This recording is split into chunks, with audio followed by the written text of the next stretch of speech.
Hello बच्चों, I hope आप सभी अच्छे होंगे। तो आज की क्लास में हम एनसीईआरटी मैथ 7th क्लास का 5th चैप्टर करेंगे, जिसमें रेखाएं एवं कोण है। तो लाइंस एंड एंगल्स हमने आज करना है। तो इस चैप्टर में आपने गहराई में जाना है, क्या होता है रेखा, क्या होता है और कोण क्या होता है। अगर इसके बारे में आपको पता है तो आपके लिए ये चैप्टर आसान होने वाला है।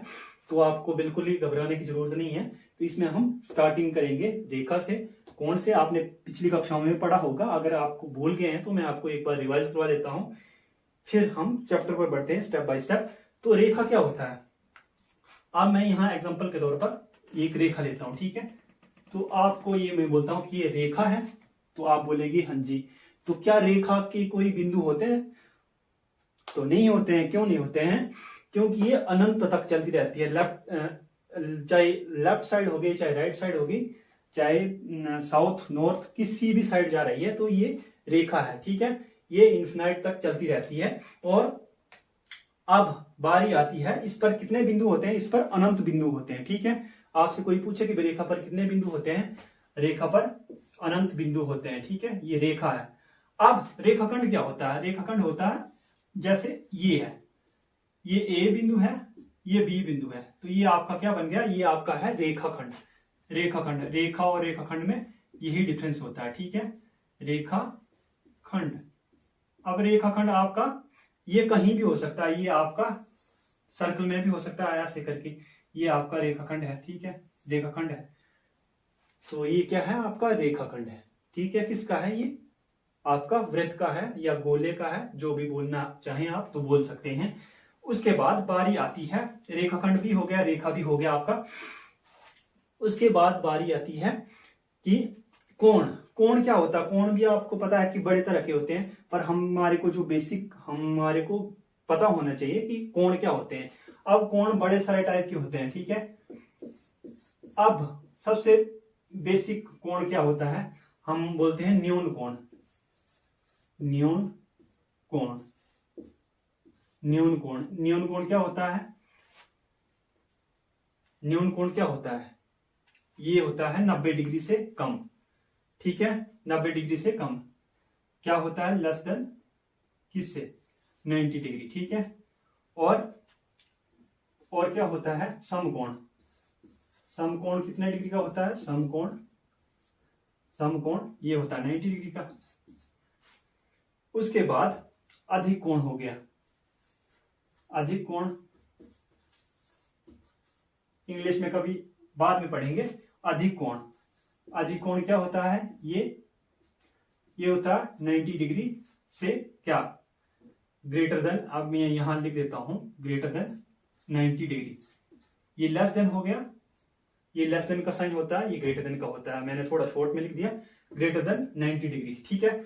उसके बाद आपका कोण, कौन सा कोण आता है? ये आपका न्यून कोण हो गया, समकोण हो गया, अधिक कोण हो गया। एक होता है रिजु कोण। रिजु, रिजु, रिजु कोण।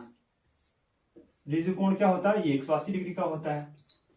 उसके बाद हमारा और कौन सा कोण होता है? याद कीजिए आप, रिजु कोण भी हो गया। उसके बाद कोण आता है पूरक कोण। पूरक कोण, पूरक कोण। पूरक कोण क्या होता है?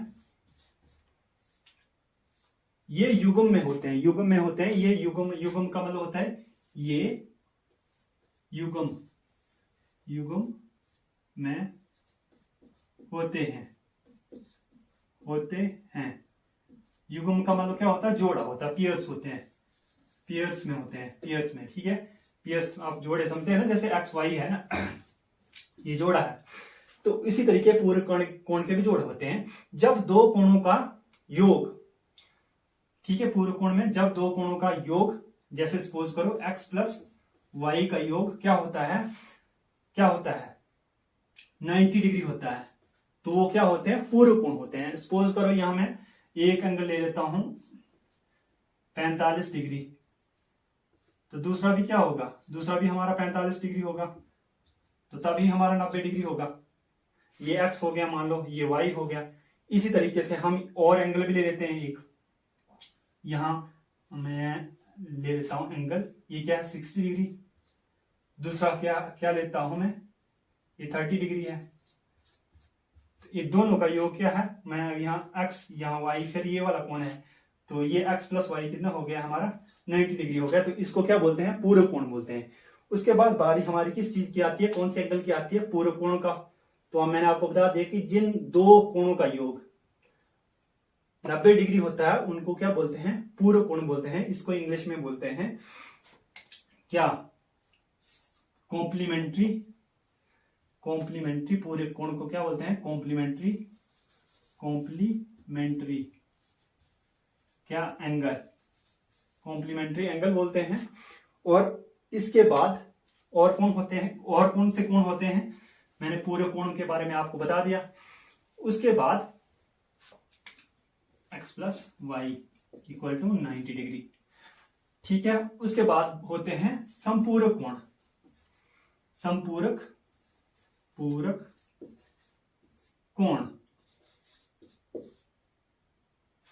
संपूरक कोण। इसको इंग्लिश में क्या बोलते हैं, सप्लीमेंट्री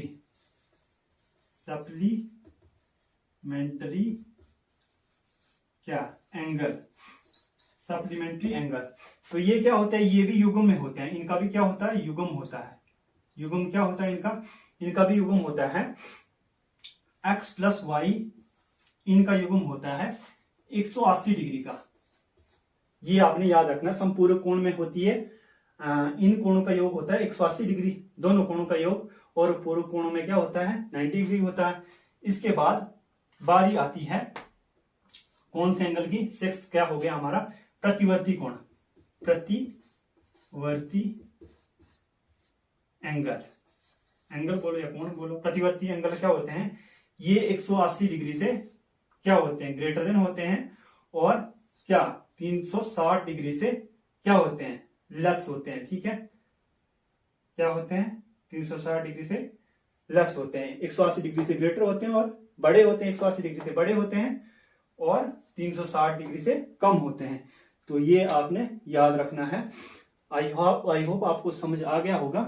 तो अब हम अगर आप करना चाहें तो क्वेश्चंस को करते हैं, थोड़े से क्वेश्चंस हैं उसके बारे में थोड़ा हम डिस्कस करेंगे। आई होप आपको समझ आ गया होगा।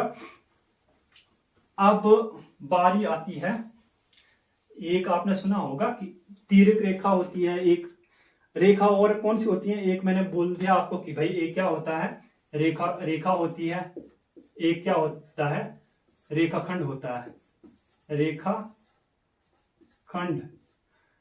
और तीसरा क्या होता है, एक वक्र रेखा होती है, वक्र रेखा होती है। ये क्या होती है, टेढ़ी मेढ़ी होती है, ठीक है, जिगजैग तरीके से चलती रहती है। और दूसरी चौथी क्या हो गई, एक होती है किरण रेखा। तो कोई एक बिंदु होता ना, वहां से कोई प्रकाश निकलता है ऐसे करके, तो ये क्या होता है, ये किरण बोलते हैं इसको, ठीक है। तो ये मैंने आपको थोड़ा बेसिक बता दिया। उसके बाद और क्या होती है, प्रतिच्छेदी रेखाएं होती हैं। आप जैसे यहाँ ये लाइन है ना, लाइन दी हुई है आपको, ये तो ये क्रॉस कर रही है ना, इसको बोलते हैं प्रतिच्छेदी रेखा। इसको बोलते हैं, जैसे एल है ना, ये एम एन हो गई, तो ये इन दोनों एल एन एम की क्या है, ये एल प्रतिच्छेदी रेखा जो काट रही है आपको, ठीक है। इसमें क्या है, रेखा को काट रही है। इसमें क्या है, इसमें एंगल होते हैं, क्या होते हैं एंगल। अब इस तरीके से यहां करते हैं हम, उसके बाद ये इस तरह से एंगल बनते हैं। ये एंगल बन गए आपके। इसको मैं थोड़ा बना लेता हूं, फिर करते हैं डिस्कस।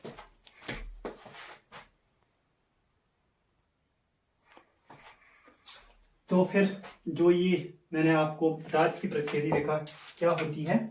प्रतिच्छेदी रेखा मैंने थोड़ा यहाँ टाइम वेस्ट ना हो तो मैंने आपको थोड़ा पहले ही मतलब लिख के दे दिया है।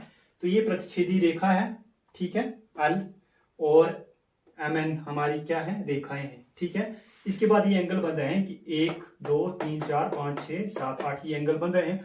अब इन एंगल्स को क्या बोलते हैं, जो ये एंगल है ना, अब जैसे 1 2 और 7 8 क्या है, ये आपके बाह्य एंगल हैं, ये लाइन से बाहर है ना, तभी इसको बोलते हैं बाह्य एंगल। बाह्य एंगल कौन से हो गए आपके, मेरे को यहाँ लिखने की आई थिंक जरूरत नहीं है। ये बाह्य एंगल क्या हो गए हमारे, 1 2 बाह्य एंगल क्या होगी, एंगल 1 और एंगल 2 और एंगल कौन सा हो गया हमारा, एंगल 7 हो गया और एंगल 8 हो गया। ये आपके क्या है, बाह्य एंगल है।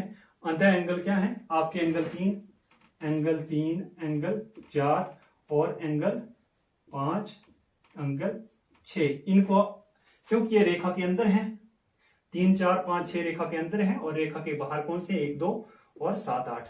उसके बाद एकांतर अंतः कोणों के युग्म, एकांतर अंतः कोण, एकांतर मतलब अंतः कोण, अंतः कोण मतलब होते हैं अंदर वाले कोण, जैसे हमने किया था अंतः, ठीक है, अंतः कोण इधर अंतः कोण होगा, ठीक है, बाह्य कोण ये अंतः कोण होगा, ठीक है। जैसे यहाँ बोले ना अंतः कोणों के युग्म, यहाँ तो सिंगल सिंगल थे, यहाँ युग्म में होंगे, जोड़े में होंगे, पेयर में होंगे, एकांतर होंगे मतलब अंदर होंगे, एकांतर अंतः कोणों के युग्म। अब क्या है 3 और 6 की आप शेप देख रहे होंगे ना कि ये क्या है, इनकी शेप क्या है, इसकी शेप और इसकी शेप क्या है, ये सेम है। तो ये क्या है आपके एकांतर अंतः कोणों के युग्म है 3 और 6, ठीक है।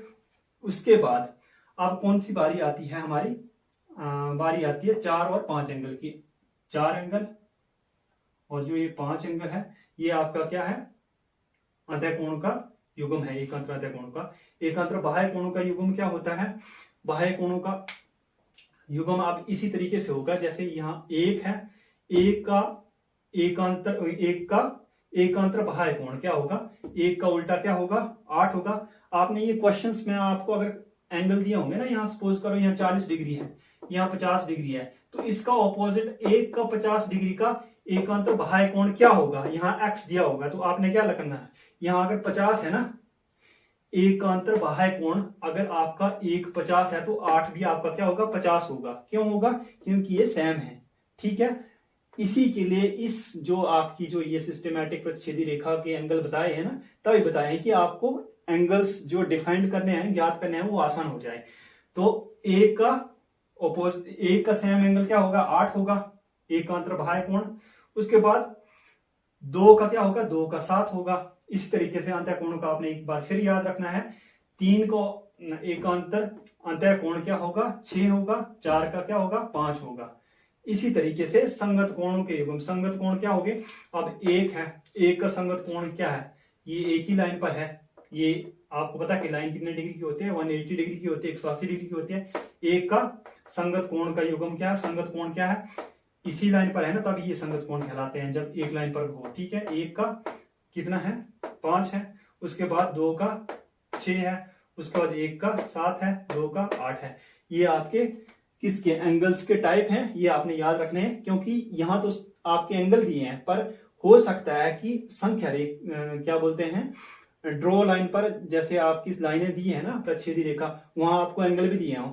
अगर आपको इस रूल का पता है तो आप एंगल आसानी से डिफाइन कर सकते हैं।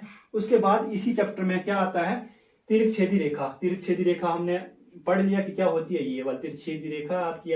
तिरछेदी रेखा के बारे में एक नोट है, ये आपने याद रखना है, आपको आसानी होगी। तिरछेदी रेखा के एक ही तरफ बने अंतः कोण, तिरछेदी रेखा के एक ही तरफ, मतलब चाहे लेफ्ट साइड है चाहे राइट साइड है, के एक ही तरफ बने अंतः कोण। अंतः कोण आपको बता दिया ना मैं, अंतः कोण ये अंदर वाले, ठीक है। अंतः कोण जो संपूर्ण कोण होते हैं, अंतः कोण क्या होते हैं, संपूर्ण कोण होते हैं। संपूर्ण कोण मैंने आपको बता दिया कि भाई संपूर्ण कोण क्या होते हैं, जब दो कोणों का युग्म ठीक है 180 डिग्री होता है, तो उसको क्या बोलते हैं, संपूर्ण कोण बोलते हैं, सप्लीमेंट्री एंगल बोलते हैं, ठीक है। इसी तरीके से आगे हमारे को कुछ एक्स का मान डिफाइन करना था, ये क्वेश्चंस थे, ठीक है। आपकी एक्सरसाइज में एक्स का मान ज्ञात करें, तो इसी तरीके से आप और एग्जाम्पल खुद भी कर सकते हैं। तो ये मैंने थोड़े लिए हैं, तो आप फिर खुद देख लीजिएगा। यहाँ अब आपको पता है कि ये कौन सा एंगल बन रहा है, ये तो एक तो क्या है हमारा, ये बाह्य कोण है, ये एक अंतः कोण है। अब ये भी इसका सिस्टमैटिक तरीके से नहीं बन रहा है, ये 1 और 3 का कोई रेशो ही नहीं है, यहाँ 1 और 3 का कोई रेशो ही नहीं है, ठीक है।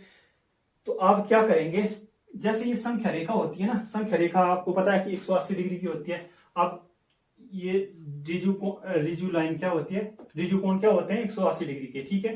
ये जो लाइन होती है ना 180 डिग्री की होती है, ठीक है। 180 डिग्री की होती है, तो एक कोण तो आपका क्या है 180 110 डिग्री है। 110 माइनस अब क्या करेंगे 180 में से आप क्या करेंगे 180 में से 110 को माइनस कर देंगे, तो क्या बचेगा 70 बचेगा, 70 बचेगा। तो हाँ आपका x कितना निकलेगा, आपका x निकलेगा 70 डिग्री। अब आपने और क्वेश्चंस करने हैं, क्या करने हैं, जैसे ये है आपका, ये तो हो गया, हमने एक तो निकाल दिया। अब ये हमारी प्रतिच्छेदी रेखाएं दो हैं, यहाँ कौन कौन सी है,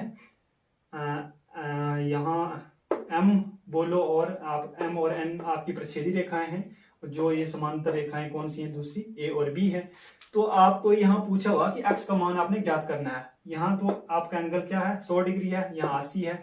अब आपको पता है कि ये क्या है, इसका ये बाह्य कोण है, ये अंतः कोण है, ये तो दिया हुआ है, पर ये एक ही लाइन पर है ना, 100 डिग्री पर है ना, आपने 100 तो 1 डिग्री पर है, ठीक है। एक एंगल तो ये है, मान लो इसको कोई नाम दे देते हैं, y दे देते हैं। तो x आपने निकालना है, x निकालना है, तो x क्या होगा, क्योंकि ये एक ही संख्या रेखा पर है, ये एक ही लाइन पर है, तो इसका ऑपोजिट क्या होता है, इसका सेम ही क्या होगा, ये भी एंगल क्या होगा आपका 100 डिग्री होगा। अगर इसका ये यहाँ मान लो ये y है, ये x है, तो यहाँ z निकालना हो ना, तो ये आपका q है, मान लो q आपका कितना दिया हुआ है, यहाँ 80 है, तो आपने ये निकालना, सपोज करो z निकाला, तो z आपका क्या होगा, ये 80 होगा। क्यों है, क्योंकि ये एक ही लाइन पर है एंगल, तब ये समान होंगे, क्योंकि ये क्या है समांतर रेखाएं है ना।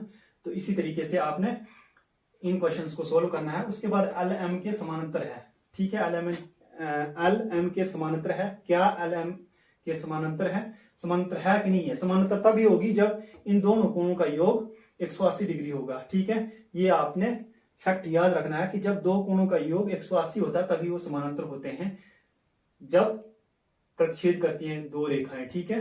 तो इसी तरीके से और एग्जांपल भी वहां दिए होंगे, तो आपने खुद चेक कर लेना एक बार। तो इस वीडियो में फिलहाल इतने ही। Thank you so much.